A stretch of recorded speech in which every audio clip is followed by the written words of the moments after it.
پا اسلام کی لنبے شہیدہ پا زنانو کی چود آغینم سمیہ رضی اللہ تعالیٰ عنہ طولو ایسنو میں حضرت سمیہ رضی اللہ تعالیٰ عنہ دا پا اسلام کی لنبے شہیدہ وا کلے چی دا اللہ توحید منو چی حاجت روا یو اللہ دے مشکل کشا یو اللہ دے عزت و ذلت مالک یو اللہ دے دا نفع و دا نقصان مالک یو اللہ دے کلے چی دا خبر اومان اللہ ابو جہل پاغے باندے ظلمون شروع کرل دا ظلم انداز او گورا دا ظلم طریقے او گورا دا سمیہ رضی اللہ تعالیٰ عنہ بھائی پسروس کروٹ کو باندے ساملولا آسان کار دے کہ گران سوک بے برداشت کی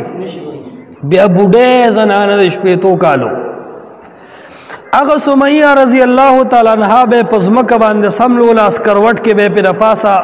پزمک باندے واچورے بیا بے پیدا ساملولا بیا بے والے پسینہ کانی کیے خودل وطبعوے اے سمیہ تسویدالات منات غزہ حبل دا دا نفع و دا نقصان ندی آغیوے نا ما قرآن ویلے دے چی ایاک نعبد و ایاک نستعین اللہ دا عبادت حقدار تی اللہ امداد صرف تکے دا اختیار دا بلچا نشتا دیر ورطوی چی دے خبر نوولا خدا چا زڑکی چی یوزل ایمان ورننوزی آغا ایمان بیاوزی نا اگی دا محمد رسول اللہ صلی اللہ علیہ وسلم نے ایمان زدہ کڑیو دا کم کتاب نا دا کم کتاب نا دا قرآن نے ایمان زدہ کڑیو دا قرآن نے رنا زدہ کڑیو دیر وسے پہ اکڑے ابو جہل بار بار راتوے اے سمیہ دا دی ایمان نا دلا سوینزا حضرت سمیہ ویچ سر میں قربان دے خو ایمان باوڑم دا دنیا نا آخر ابو جہلوی بیزتی والا کول غاڑی وی بے لباس ہے کہ زنانہ قوم کے حیاء دے رضیاتی دا خو منے کنا زنانہ شرمی کی دیرا کستا خیالی پا گاڑی کی پا لارکی پڑونم خکتا برشی نظر ادری گے وزان راگن کی دمرا حیاء زنانہ قوم کے دا آگا سمیار تنہائی سملولا او دو اسون والے راوستل او سمیہ رضی اللہ تعالیٰ لے یویخ پیتا ہم پڑے واچو بلخ پیتے ہم واللہ پڑے واچو اے دا قاسم کلی مسلمانا اسلام کی دا حضرت سمیہ کردار گورا تو ہم دا اسلام دعوے کے تا یو دا پیغمبر دین نرے پی جندلے حضرت سمیہ زنانہ دا اغم دا اسلام دعوے کی زمون ستاسو چرتا دا اسلام دا پارخ پیتا پڑیا چولی شوئے دے دا حضرت سمیہ دوالو خپوتا پڑی واچولی شو یو اسراوستو آغا استیوی تا دی طرف تروان شا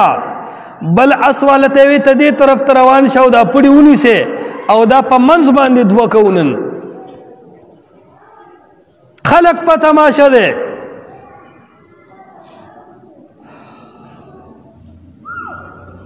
یو اسوال روان شو بل اسوالا وی صبرو کے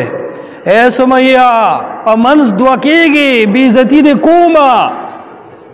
اوہ اے چی دا لات منات غزاو حبلو دا بوتان دا دیر سمالکان دی اوہ اے چی یواز اللہ اس نشی کولے حضرت سمیہ ہوئے اے ابو جہلا زما دا بدن خو پخپل زور تا لباس استیشی زما دا سینین ایمان استلے زما دا سینین ایمان استلے اے دا قاسم کلی والو پا زور وائے زما دا سینین ایمان استلے نشے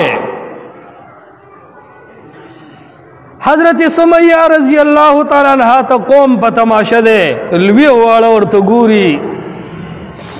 ایمان امتحان دے اگا سمیہ اس یو طرف تروان شو بل اس بل طرف تروان شو ابو جہل پسپغز کی پخنجر گزار کو سمیہ دے اسلام دا پارد وٹو ایش داو زما اسلام باندی دا زنانہ قربانی نن خو زنانہ پریدا دا ناری نرا جمع کا اللہ گواد کدا ٹول ناری نرا جمع کے دا دین ناری نو ایمان دا سمیہ ایمان تا رسیدی شی نشی رسیدے اللہ گواد چی داغی زرمی سے تم نشی رسیدے دے قرآن باندے خلق دا سے قربانے کری دی دا اسلامو دا دین و سمیہ تزان قربان کو خو خلقو تے اخولا چی اے خلقو یوزل ایمان دے روڑو یوزل دے اللہ پی جندو بیا دغی اللہ سر شریک جوڑا ولے بیا سے دغی اللہ سر بلسوک شریک جوڑا ولے دا زڑتا کوز کڑا دا زڑپ تیخ باندی دا کلمہ درست کڑا